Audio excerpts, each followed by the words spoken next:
This scanner it has, and earphones are bundled by AKG. So we'll have a look. So let's open this up, and again, as you can see, this is the Indian unit that will be sold officially in India. So this is what we are getting, and again, as you can see, let me just try to open up the seal, and let's have a look at the same. In fact, I don't even know which variant of the processor is there in this Indian unit. I just managed to get this, and so we'll have a look at that. So this is the unit itself, and to be very frank, guys, I thought the S8 Plus, because this one is having that 6.2 inch screen, would be massive and huge, but holding it in the hand, that's not the case. Though it's having a 6.2 inch screen, as you can see, it's pretty narrow. Let's just peel this plastic off from this.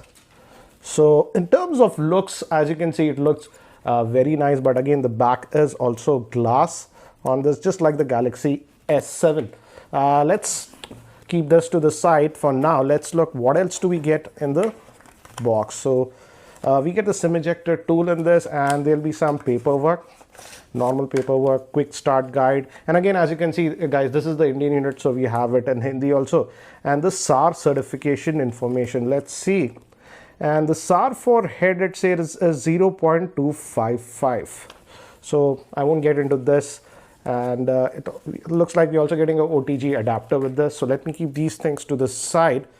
And yes, as you can see, we are getting a USB Type-C to micro USB adapter on this that is bundled, and we are also getting this adapter. This is if you have pen drives, you can stick in this and use it. So we are getting two adapters that Samsung has given, so that's nice. And I'm assuming this is a fast charger, and let me actually show you the power rating. Yes, it's a 9 volt 1.67 amp. So this is the same one that even got with the S7, so it's the same rating. It's a fast charger that we are getting. And this, okay, so this is the USB Type-C cable that we are getting.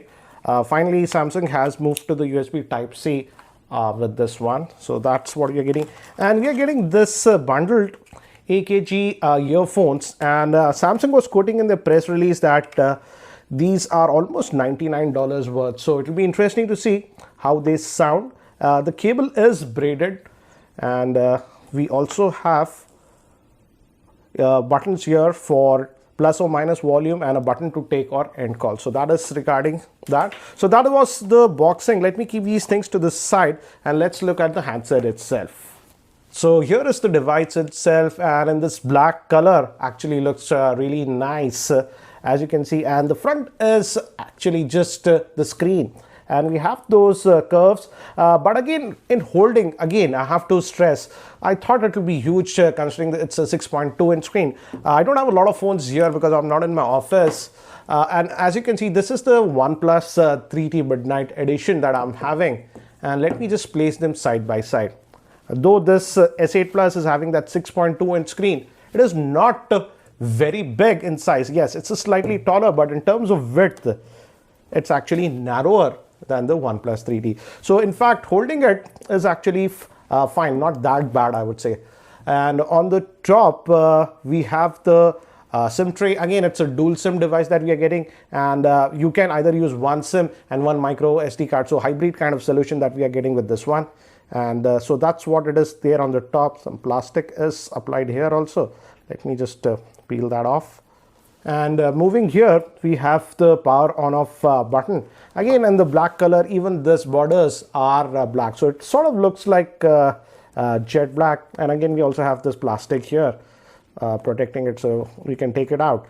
I'll take that out later. And on the bottom, we have the main speaker, microphone, USB Type-C, and the 3.5mm headphone jack we are getting.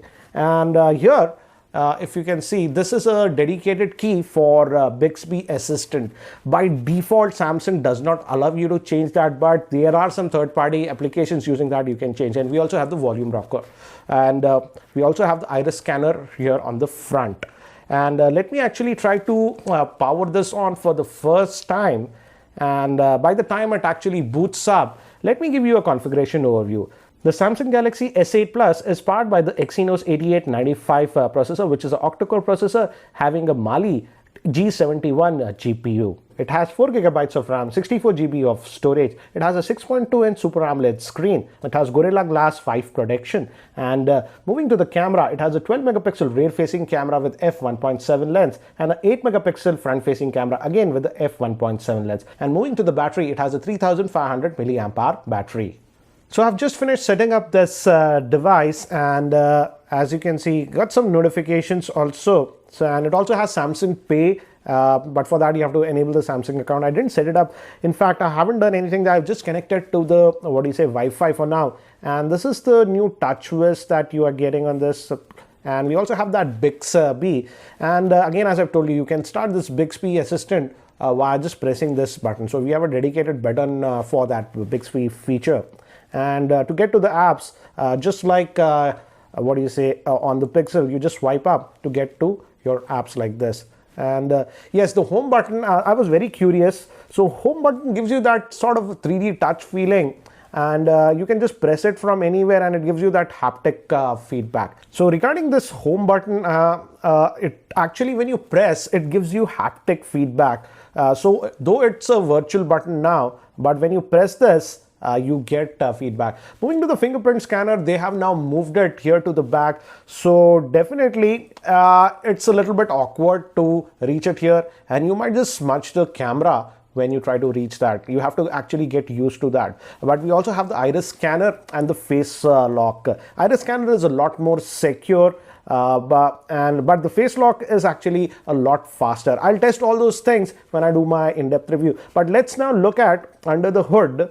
So again, we have that all those quick toggles, but let's see how much storage do we get. Let's go to about the device and let's see the Android version that we are getting on this one. If we go to software info, as you can see, we are getting the Android version 7.0, and let's also look at the storage. How much do we actually get? So we have to go into the device manager, and this will take a couple of seconds. And the available storage that we are getting out of that 64 GB is 52.3 gigabytes. So that's regarding the storage. Again, you don't have to press this home button. Again, I'm just talking about the home button. A light touch is also fine, but if you press it hard, then it sort of gives you that haptic feedback. But if I just tap it also, it is working like a home button. But fingerprint scanner is not embedded in this one. Fingerprint scanner is on the back of this. And again, as it has that edge screen on the side, we have this edge panels like the S7 Edge. So if you want to enable that, you can enable it. I'm not a big fan of it, but again, as you can see, if you want that, those options are there. And you can also have your contacts. I haven't added any, so you can add your quick contacts over here and stuff. Again, you have to give permission, so you can do that, add your favorite contacts and stuff. So if you like those edge features, those are still there on this device. Again, regarding the size, this is the OnePlus 3T, 5.5 inches, and this is the Galaxy A5. So again, as you can see, though on paper it is having a 6.2-inch screen, but in reality it is not very big when you hold the device. So that is one thing that was surprising, because to be very frank, I was a bit hesitant because I thought that 6.2-inch would be very big. So if you're confused about that, I would suggest go to a store and first check out the size. You will be surprised. Now, before we continue, let's also check the fingerprint scanner. I have actually set it up, and let's just tap it. I am tapping it, and again, as you can see, it's unlocking. And definitely you have to stretch your finger a little bit for the fingerprint scanner, at least on this S8 Plus, as you can see. But the fingerprint scanner is actually very much more responsive than the Galaxy S7, and this also has that always on display option like the Galaxy S7 and the S7 Plus. So let's try the fingerprint scanner again. And definitely you have to stretch your hands a little bit for that. Now let's quickly have a look at the camera. It's supposed to have a 12 megapixel camera, just like the Galaxy